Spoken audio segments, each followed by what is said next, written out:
একজন যুবকের বেশে সাদা ধবধবে জুব্বা পরে সুগন্ধি মেখে মুমূর্ষু ব্যক্তির শিয়রে বসে বসে বলে, ইয়া আইয়াতুহান নাফসুল মুতমাইন্নাহ, হে প্রশান্ত আত্মা, উখরুজি ইলা মাগফিরাতুল্লাহি ওয়া রিদওয়ানি, আল্লাহর ক্ষমা আর দয়ার দিকে বের হয়ে আসো।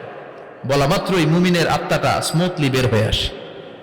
কাফান মিন আকফানিল জান্নাহ, হানুত মিন হানুতিল জান্নাহ, জান্নাত থেকে আনা সুগন্ধি কাফনের মধ্যে পেঁচিয়ে তিনি রূহটাকে নিয়ে ইল্লিনে চলে যায়।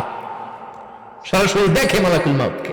আর যারা ইসলাম বিরোধী, কোরআন বিরোধী, তাদের সামনে এসে মালাকুল মাউত ত্রাস সৃষ্টি করে। আগে ধমক।